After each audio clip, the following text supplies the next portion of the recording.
नमस्कार दोस्तों, welcome to world affairs. मैं हूं प्रशांत धवन और इस वीडियो में हम बात करेंगे इस बहुत ही इंपॉर्टेंट क्वेश्चन के बारे में।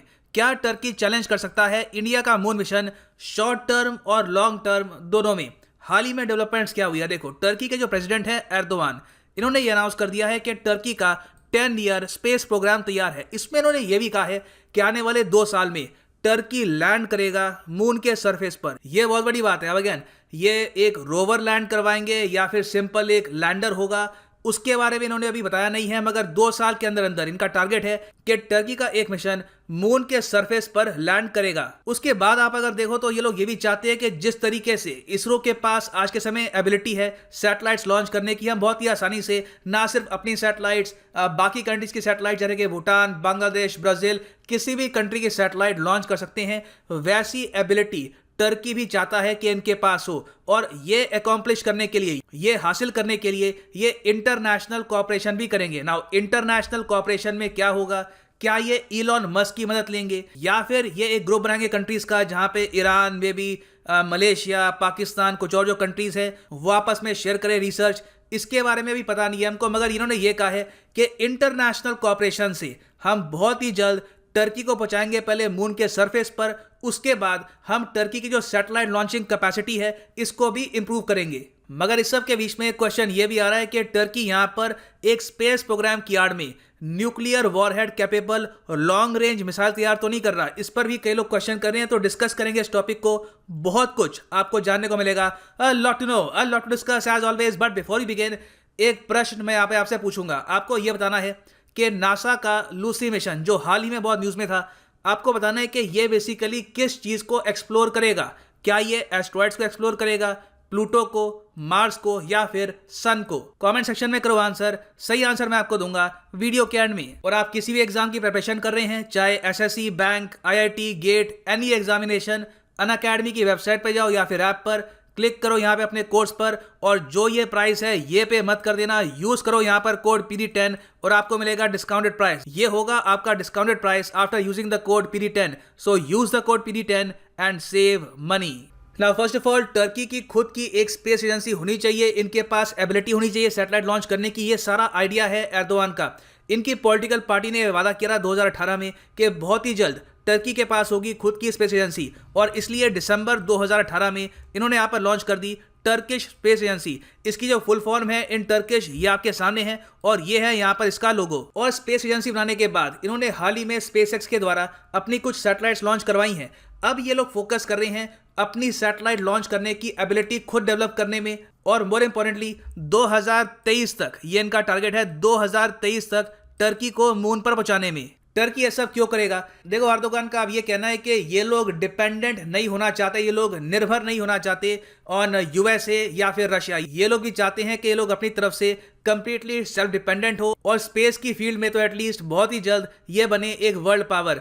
ये जो वर्ड है ना, वर्ल्ड पावर, सुपर पावर, ये एर्दोगान ने टर्की के लिए बार बार यूज करना स्टार्ट कर दिया है। आप देखेंगे आज के समय बहुत सारे टर्की के जो मीडिया आउटलेट्स हैं, टर्किश गवर्नमेंट फंडेड जो आर्टिकल्स हैं, वहां पे बार बार आपको ये लाइन दिखेगी कि Turkey is becoming a super power. चाहे टर्की की जो अर्थव्यवस्था है ये चरमरा रही हो, ये कमजोर हो रही हो, मगर ओवरऑल इस टाइप के जो मिशन हैं, स्पेस मिशन, सीरिया में इंटरवेंशन करना, बाकी कंट्रीज के जो अफेयर्स हैं उस पर कमेंट करना, ये सब करके एर्दोगान चाहते हैं कि टर्की की एक इमेज बन जाए एज ए सुपर पावर। और यहां पे आप ये भी पूछ सकते हैं कि 2023 का जो साल है, इन्होंने ये चूज क्यों किया है टर्की को मून पर पहुंचाने के लिए? इसका रीजन है क्योंकि 2023 में टर्किश रिपब्लिक को हो जाएंगे 100 साल। तो अपने कंट्री की 100th एनिवर्सरी को सेलिब्रेट करने के लिए, फाउंडेशन सेरेमनी को सेलिब्रेट करने के लिए ये लॉन्च करेंगे एक मून मिशन। और इस सब के अलावा हमको ये भी देखना होगा कि टर्की का एक लार्जर ऑब्जेक्टिव है कि मुस्लिम वर्ल्ड का टर्की बने एक लीडर। अभी प्रॉब्लम क्या है कि साइंस एंड टेक की फील्ड में अचानक से यूनाइटेड अरब एमिरेट्स ने मारी है बहुत बड़ी छलांग। UAE बना है फर्स्ट मुस्लिम कंट्री जिसने अपना एक मिशन भेजा है टू मार्स सक्सेसफुली। चाहे वो मिशन लॉन्च जापान ने किया हो, मगर नाम तो यहाँ पर UAE का है। तो टर्की को यह पता है कि एटलीस्ट मुस्लिम वर्ल्ड में ही अगर ये उभरना चाहते हैं एज ए लीडर, तो टर्की के पास एबिलिटी होनी चाहिए कि ये बहुत ही आसानी से सैटेलाइट्स लॉन्च कर पाएं। और आप अगर सोच कर देखो, अगर टर्की के पास ये एबिलिटी होगी तो ये बहुत ही आसानी से पाकिस्तान की सैटेलाइट्स, ईरान की सैटेलाइट्स, आर्मेनियन सैटेलाइट्स, बहुत सी satellites, both civilian and military satellites launch कर सकते हैं एट देयर ओन विल। इससे आप कह सकते हैं इनको ज्यादा आसानी होगी to become the new leader of the Muslim world. Now question यहाँ पर यह आता है कि क्या टर्की इंडिया को बीट कर सकता है मून मिशन के मामले में? तो इसका आंसर है कि इसकी एक पॉसिबिलिटी है। आपको समझना होगा, अब मून पर इंडिया ने अपना एक ऑर्बिटर तो भेज दिया, ठीक है। आज के समय इंडिया की एक सैटेलाइट है जो मून को ऑर्बिट कर रही है, वो अपनी जगह है। मगर मून पर सक्सेसफुली हम अभी तक कोई लैंडिंग कर नहीं पाए। इंडिया का जो लैंडर और रोवर था चंद्रयान 2 मिशन का, वो प्रॉपर तरीके से सक्सेसफुल हुआ नहीं। अब वो जो एरर था, वो जो आप कह सकते हैं छोटा सा फेलियर था, उसको ठीक करने के लिए 2021 के अंत में या फिर 2022 की शुरुआत में इसरो लॉन्च करेगा चंद्रयान 3। इसमें एक ऑर्बिटर नहीं होगा, इसमें सिर्फ होगा एक लैंडर और रोवर। तो आप अगर बात करें बेसिक टाइमलाइन की, तो इसरो बहुत ही आसानी से बीट कर देगा टर्की को। और एशिया की अगर हम बात करें तो चाइना के बाद इंडिया बनेगा दूसरा देश, सिर्फ एशिया की अगर हम बात करें, जिसने प्रॉपरली लैंड किया है मून के सरफेस पर। मगर एक पॉसिबिलिटी यहां पर यह भी है कि चंद्रयान 2 की तरह चंद्रयान 3 मिशन भी अगर प्रॉपरली लैंडिंग नहीं कर पाया ऑन मून सरफेस, तो फिर यहां पे विंडो ओपन है टर्की के लिए। टर्की फिर अगले साल 2023 में यह कोशिश करेंगे कि ये सक्सेसफुल लैंडिंग करे मून के सरफेस पे, और इससे टर्की बन जाएगा एशिया का second country to successfully land on moon surface. क्योंकि ज्योग्राफिकली आप अगर देखो तो टर्की एशिया में भी आता है, मगर थोड़ा सा जो इनका पार्ट है इस्तांबुल का नॉर्थ में, वो यूरोप में भी आता है। टर्की ज्योग्राफिकली एशिया को भी बिलोंग करता है और यूरोप को भी बिलोंग करता है। तो इंडिया को यहाँ पर इंश्योर करना होगा कि चंद्रयान 3 मिशन में जो हमारा लैंडर और रोवर है, दोनों सक्सेसफुली यहाँ पर लैंड करें। क्योंकि उसके बाद आप अगर देखो तो चंद्रयान 3 के बाद सीधा अगला जो हमारा मून का मिशन है वो है एक जॉइंट मिशन विद जापान, और ये हम लॉन्च करेंगे 2024 में। और 2024 में ही बाय द वे मंगलयान 2 को भी लॉन्च किया जाएगा। इसमें भी बात चल रही है कि इंडिया एक लैंडर या फिर मे बी एक रोवर भी भेज सकता है मार्स के सरफेस पर।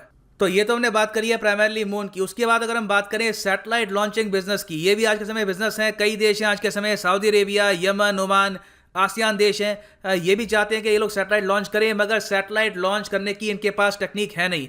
तो इसमें इनके पास एक बहुत ही अच्छा ऑप्शन था इंडिया। अब इंडिया को भी कंपटीशन यहाँ पे मिल रहा है, इसरो को कंपटीशन मिल रहा है प्राइमरली फ्रॉम टर्की और इवन मैं कहूँगा स्पेसएक्स और in the future blue origin. तो नीड यहाँ पर क्या है? नीड देखिए मेरे हिसाब से ये है कि इंडिया टर्की से अभी के लिए आगे है और हमको इंश्योर करना होगा कि हम टर्की से आगे ही रहें। उसका सबसे अच्छा तरीका यह है कि इंडियन जो प्राइवेट सेक्टर की कंपनी है इन स्पेस, इनको हम बहुत ज़्यादा बढ़ावा दें, इनको इंसेंटिव दें और इनको हम अपने पैरों पे खड़ा करें। हम कोशिश करें कि इंडिया का भी स्पेसएक्स अपने आप खड़ा हो जाए। ना ये सब तो हमने बात करी है प्राइमरली स्पेस की, मगर एक डर यहाँ पर यह भी है कि टर्की शायद अपने स्पेस प्रोग्राम की आड़ में लॉन्ग रेंज मिसाइल यहाँ पे डेवलप कर रहा हो। सेम जो इल्ज़ाम है ये ईरान पे भी लगता है कि ये लोग सैटेलाइट लॉन्च करने के लिए रॉकेट तैयार नहीं कर रहे, ये बस टेस्ट कर रहे हैं अपने मिसाइल को, अपने प्रोपेलर्स को, कि क्या ये लॉन्ग रेंज तक ट्रैवल कर सकते हैं या नहीं। अगर ये रियलिटी है तो यूएस समेत यूरोपियन कंट्रीज, इन सबको देखना होगा कि क्या टर्की आज के समय चाइना और पाकिस्तान के साथ मिलकर एक न्यूक्लियर प्रोग्राम की शुरुआत तो नहीं कर रहा। इस पर बाय द वे बहुत से आपको आर्टिकल्स मिलेंगे, कई इस पर बुक्स भी हैं कि टर्की इवेंचुअली चाहेगा कि ये भी बन जाए एक nuclear power with long range missiles, जिससे ये चैलेंज कर पाए फ्रांस, पोलैंड और बाकी यूरोपियन कंट्रीज को। सो वापस आते हैं अपने क्वेश्चन पे। नासा का जो लूसी मिशन है ये इनमें से क्या एक्सप्लोर करेगा? ये है यहाँ पे आपकी ऑप्शंस। सही उत्तर यहाँ पे सन बिल्कुल नहीं है, सही उत्तर यहाँ पे है ऑप्शन ए एस्ट्रॉयड। एस्ट्रॉयड, वो भी एस्ट्रॉयड भी किस टाइप के? प्राइमरली हम यहाँ पे बात कर रहे हैं ट्रोजन एस्ट्रॉयड की। ये प्राइमरली आपको मिलेंगे जुपिटर के ऑर्बिट के आसपास। इन एस्ट्रॉयड्स को आज तक कभी भी स्टडी नहीं किया गया है। लूसी मिशन ह्यूमन हिस्ट्री का पहला मिशन होगा जो इन एस्ट्रॉयड्स को स्टडी करने के लिए जाएगा। और इसका नाम लूसी क्यों है? लूसी की कोई फुल फॉर्म है? नहीं, मेन यहाँ पे बात यह है कि ये एस्ट्रॉयड साइंटिस्ट मानते हैं कि सीक्रेट होल्ड करते हैं कि किस तरीके से सोलर सिस्टम फॉर्म हुआ था। और आपको बताऊंगा कि आज से कई साल पहले अफ्रीका में एक स्केलेटन, एक कंकाल भी हमको मिला था जिसको नाम दिया गया लूसी। तो उसी के नाम से इस मिशन को भी नाम दिया गया है लूसी मिशन। सो ये है end of our video. Thank you for listening and as always God bless you all.